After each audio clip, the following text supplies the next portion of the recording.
My timing is impeccable. Thank you. You're on our third program. We're struggling with sales. I think we're getting stuck on people from Insta followers to convert. Got it. Okay. This is a great topic. So congratulations first and foremost for not only being in a launch, but continuing to show up for things like this and ask for support and ask for help and think outside the box. So congrats on being on your third launch. That's super exciting. Third round. Yep. And struggling to convert followers into clients is a real thing. You might not like my answer though. So here's the thing. If you're struggling to convert followers into clients when your doors are open or when you're in a launch, I'm not going to tell you that you can't do it and it's not going to happen and that you're too late. But I'm going to tell you that it's too late in the sense that the focus during a launch, the focus during doors open, the focus during enrollment process time, application, sales call, click to buy, the focus then should not be on converting people from followers into buyers. That's something that you're going to focus on earlier. And you might be doing that already. So I want to just talk about this through the lens of when you think about a proposal. So whether you've been proposed to, you've known someone to get proposed to, maybe you've proposed to someone else. Let's talk about that for a second. I use this all the time as an example because this is really important for sales. When you're thinking about sales, I want to think about a proposal. So years ago, Mike proposed to me, right? My husband. And when he asked me to marry him, it was not the ring that made me say yes. It was nice, but it was not the ring that made me say yes. It was not where we were. It was not the music in the background. It was not what he was wearing. It was not how his hair was done. And it was not the color of my nails. None of those things were why I said yes to him. So do me a favor. I'm a teacher and I like feedback. Put in the comment section right now why you think I said yes to him. What were the reasons that I said yes to him? And if you've ever been proposed to or you've proposed to someone, what were some of the reasons that you said yes to the person? Because it wasn't the ring. It wasn't the whatever. It wasn't the outfit. It wasn't the music. It wasn't the weather. So why do you say yes to somebody, or maybe no for that matter, right? But why do you say yes to somebody? Put it in the comment section and I'll kick it off with one example here while I'm waiting for you. So I said yes to him because of the years of the relationship that we had built. We had so many memories together. We had been through, now I'm just spoon feeding you. Whatever. We had been through challenges together. We had years of memories together. We had been through hard things together. We had been through good things together. I saw his vulnerability and I knew that I was okay with it. I knew what he was all about. I knew his core values. We had built up so much trust over the years that we had been dating, right? We also had conversations ahead of time of like, are we on the same page? For example, do you want kids? Where do you think you want to live one day? If you do want kids, what size family do you want? Are you open to XYZ? How do you feel about this particular stance of things? How do you feel about this particular? What's important to you? And so when he popped the question, I didn't say yes because of the ring or where we were or any of those things. I said yes because here's the key thing. I already knew in my head that I was going to say yes if and when he asked me.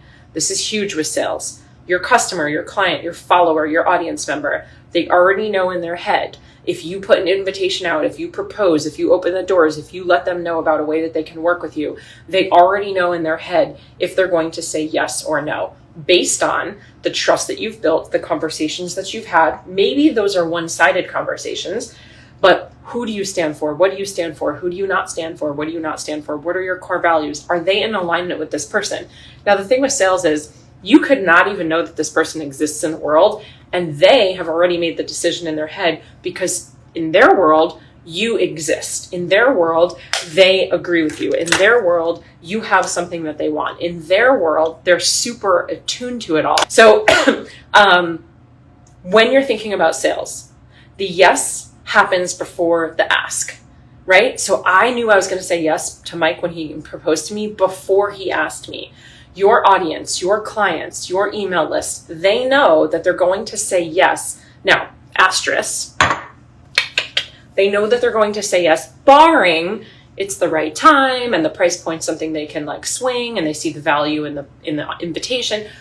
I digress though. They know they're going to say yes when the opportunity presents itself, if the opportunity is exactly what they're expecting.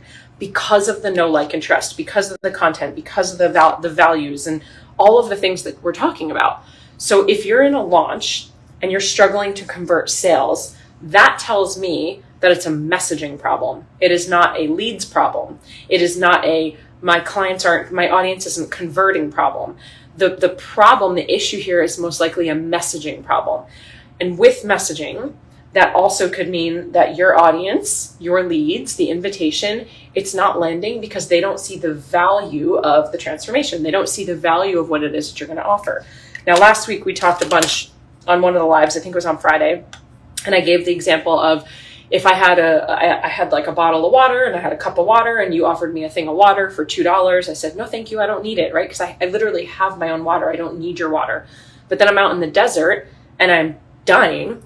I'm literally dying in the desert with no water, and you come up to me and you offer me the exact same bottle of water for $2, but I don't have any water on me and I haven't had water for 24 hours and things are going south real quick. Now I'm like, I'll give you my car, talk to my husband, I'll Venmo you, like I'll give you 10 times what you want. Just give me the water, because the value of the water has changed, right? So if audience members, your email list, your webinar isn't converting, then what it is most likely a miss in the messaging. They don't see the value of the transformation. It's not clear who it's for and what it is. Or you also could have your offer slightly off, right? So your offer is, what's the price point? What are the deliverables? Again, with the messaging, who's it for? How are you speaking about it? Are you focused too much on the deliverables and not enough on the actual transformation, which is a mistake most of us make. We oftentimes talk far too much about the deliverables and the things that they're going to get, because the human brain and the ego love to talk about the things that they're going to get, because when we talk about the things they're going to get, it makes us feel valuable, which is why we also layer on top of 75 modules, 100 videos, 150-page workbook, 25 calls with me, and we just keep talking about all the stuff we're going to give them, trying to make us feel valid, trying to make it perceived, trying to make it feel valuable, when in reality, when you talk about all that stuff, you're exhausting them and they're not interested, because now you're telling them that they're going to have to work really hard. And we don't really want to work hard as humans. We want fast success. We want instant gratification. We want the diet pill industry. We want to be told we can go in for a nip and a tuck and we can leave looking the way that we desire without having to do the work. And that is just how humans are. So what I would say is, if you're in a launch, focus on the people who are showing up, focus on the people who are reaching out, focus on really getting clear in your messaging. Who is this for? Who is it not? What is this for? What is it not? What's the transformation? What does it cost them? What's the cost of inaction? Everyone's always talking about the return on investment, the ROI, but what's the COI? What's the cost of inaction? Where are they going to be in 1 week, 3 months, 6 months, 9 months if they don't take action, if they don't make a change, right? Nothing changes if nothing changes. What have they tried before? What's your personal story? What are client testimonials? What are some of the results you've gotten for other people? So really leaning on all of that. The other thing that tells me, because we're scientists in our business, we're little detectives, and our only job is to take all of the information and data that we get and to hold it in a neutral space and to look at it from a place of detachment and say, oh, interesting. Okay, this is working, quote unquote, working for this reason, or it's not working for this reason. When we mix these two things together, we get an explosion. When we mix these two things together, nothing happens. So when we can take a neutral, detached stance, we're just looking at that information. So lacking of conversion, small, low, lacking conversion tells me, like I said, it could be a messaging thing. It also could be a time thing. So what did your runway look like moving into launch? Most of us don't use ample runway. We don't focus on runway when we're getting into a launch. Now, I teach 8 different phases of launching. And so, and in the 8 different phases, one of the big phases is runway. Now, you're never not launching. This is huge. As a business owner, you need to understand this. So yes, we have seasons in our business, but as a business owner, as a coach, as a service provider, as a digital marketer, you are never not launching. When you're not saying doors are open, apply here, or click to buy, or anything like that, then you're in runway. Even when you're in post-launch and you're doing like a post-launch debrief, you're back in runway. And so what happens in runway stays in runway. I'm kidding. What happens in I haven't had enough coffee. What happens in runway, we're going to clean this puppy up a little bit today. What happens in runway is that's where you're doing the majority of that know, like, and trust. You're building the credibility and the authority. You're dating. I'm not talking about dating in the DMs, the old sleazy thing that we used to be taught back in 2015 where we slid into people's DMs cold. I'm talking about you're building memories, you're creating experiences, you're building know, like, and trust. You're sticking a flag in the sand and letting your audience know what and who you stand for and what you don't and who you don't. During the season of nurture, which is any time your doors are not open, or I should say runway, during your season of runway, aka nurture, is any time your doors are not open for whatever it is that you're selling. Not only are you working behind the scenes on building the relationships and know, like, and trust, but this is when you're helping build your own list, right? You're getting people moved into your email list. You're putting out podcasts. You're a guest on podcasts. You're guest coaching in other people's programs. You're putting out a massive amount of content. The biggest mistake that I see most coaches make, and I've worked with thousands of them, is that they aren't super consistent with content. They're definitely not consistent with email marketing. And they kind of do a little bit here and a little bit there. And like once a month, they'll send an email. And then every time they come back to send another email, they say, I'm back, which is literally the worst thing that you could ever do. Okay. And then with social media, it's like they post 3 times this week and 5 times 1 week and then 1 time 1 week. And then they go 2 weeks and they don't post anything at all. They sometimes show up on stories. They sometimes don't. They try a reel. It doesn't go viral. So they quit. Right. And then they come to launch. I say that in quotes if you're listening to the audio. They come to a launch when the doors are going to be open. And all of a sudden, they start hammering their list. And they start posting a lot of content. And they start sending out a bunch of emails. And obviously, all of the emails and all of the content are promotional pieces of content.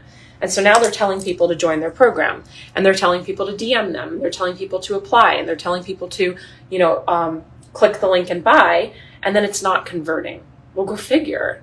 Obviously, it's not converting. You haven't done your job. You didn't preheat the oven. You know what I mean?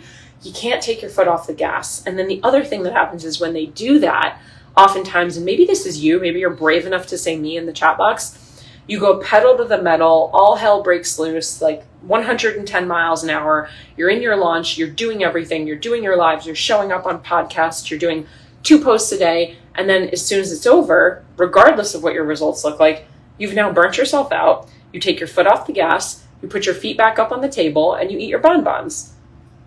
And then 3 months, 6 months later, give me a heart. Like, you don't have to say me, just give me a heart. Give me a heart if you're like, oh, that stings, like that resonates, right? 3-6 months later, you go to launch something again, and you do the same stupid cycle of pedal to the metal, 150 miles an hour, crash and burn into a wall, give it your everything, show up in every capacity, every inch that you can, literally burning yourself out. And then regardless of your outcome, you put your feet up and you're like, oh, launch is over. I can take a break. Self-care. I need a break, right? I'm so exhausted. Now, I'm being goofy and I'm being playful, but I'm not making fun of anybody here, nor am I picking on anybody here. I can say these things because I have done these things for over a decade. I've been through the cycle for over a decade of all in, crash and burn, burnout. All in, crash and burn, burnout. Now, not only is that awful for my own central nervous system, my emotional health, right? My financial health, but that is not going to create the relationship with your audience that when you pop the question and you open up that box, they know they're going to say yes. That's not going to create that type of relationship because it's fickle. You're being fickle without meaning it, right? There's like a lack of consistency. Sometimes you're on and you show up and then sometimes you don't. But oftentimes when you're on and you show up a lot, you're asking them to do something. You're asking them to apply or to click and buy or to join your program or to join your free training. And they're like, wait, this isn't fair. This feels like a one-sided relationship. And so Gary Vee wrote a book a long time ago. I don't even know, 5-10 years ago, called Jab, Jab, Right Hook. There might be 3 in there. Jab, Jab, Jab, Right Hook. Great book. Gary Vee wrote it. And it's the concept or the idea. You don't have to read the book. I mean, you can if you want to. I love Gary. But it's this concept of like give, give, give, ask. Give, give, give, ask. Value, value, value, promote. Value, value, value, promote. Super easy. Now, I love it, and I don't fully agree with it. And I love him, and I don't fully agree with it. This is me sticking a flag in the sand, telling you what I believe and what I don't. This is me telling you what I stand for and what I don't. I'm in the camp of We're always jabbing. It's jab, jab, jab, jab, jab, jab, jab, right hook at the same time. Jab, jab, jab, jab, jab, right hook at the same time. I don't think you need to take a break. I don't think you need to take a breath. Even when I'm promoting, I'm still coming on and doing lives. I'm still giving value. I'm still putting out content that has nothing to do with the promotion. I'm still putting out content where the call to action is not for you to send me a word or register a link in bio, right? There's always got to be value coming in. That's my belief. I always want to be giving you value because at the end of the day, I believe that if I have a solution to a problem, it's my responsibility to share it with the world. And I also believe and know to be true that not everybody in my audience or my email list or on the internet is in a place where they're ready, they can, or they want to invest financially. No matter what the scale might be. If it's a $5 offer, a $5,000 offer, not everybody in my audience might not be in a place at every moment of every day where they're able, willing, or ready to financially invest.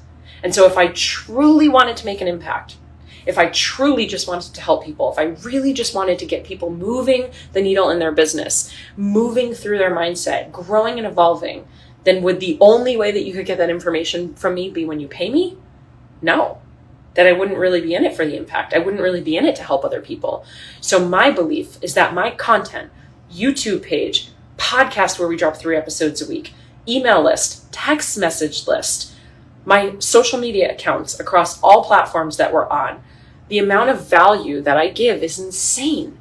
And I say it humbly, but I've been saying it for years. You can go look on this particular account, but if you were to add up my old account, Jess.Glazer, which is now the Digital Business Evolution account, which was my original Instagram account that had 26,000 followers, that's where I built the entire business, the health and fitness business, the multi-million-dollar business, all of that was over there because I've only had this account now for a year, right?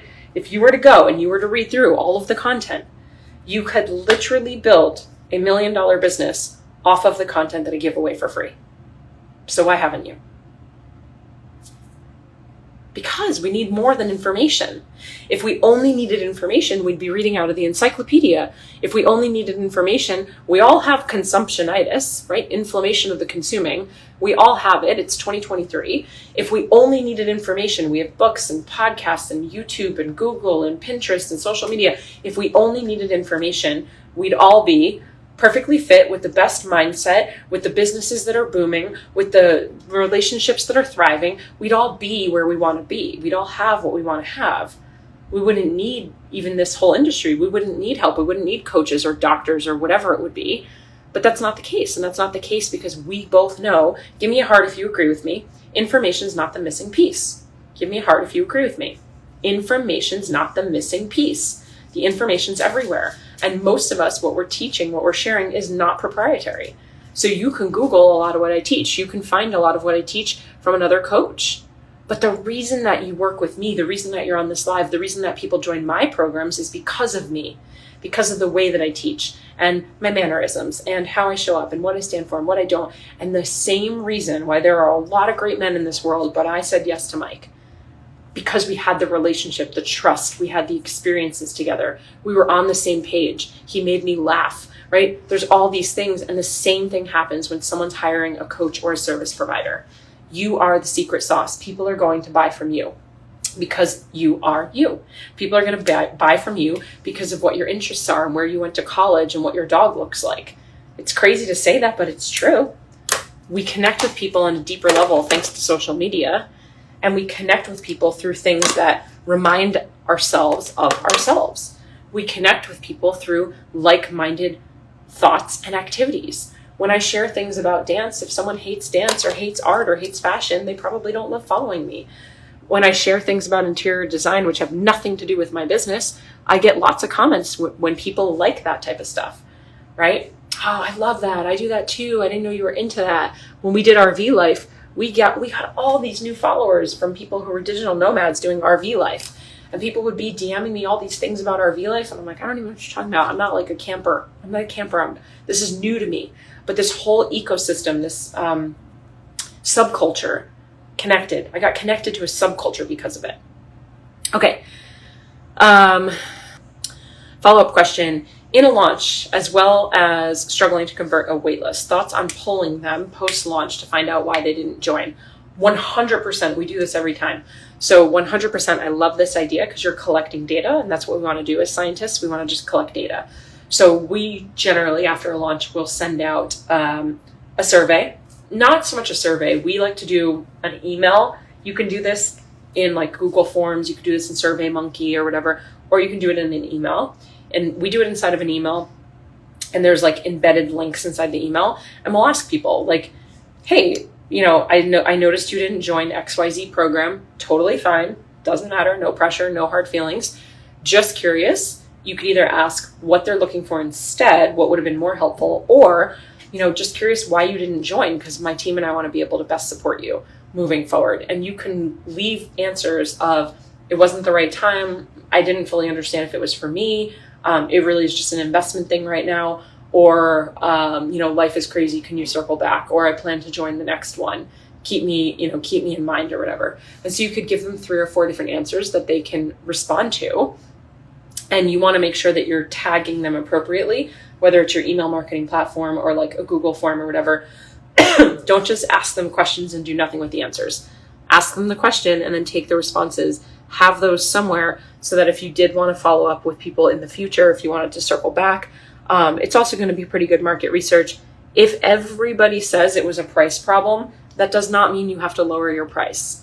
Remember, the value of the transformation, the perceived value. If everybody says it was a price problem, before you go changing your price, the first thing that you should look at, in my opinion, is your messaging. So if everyone's saying it's a price thing, then could it be true? Maybe you didn't get your message clearly across. Maybe they didn't see the value of what it was that you were offering them. So before you just go chopping the price in half, look at your messaging. Make sure you're super clear that they knew exactly what they were getting and who it was for.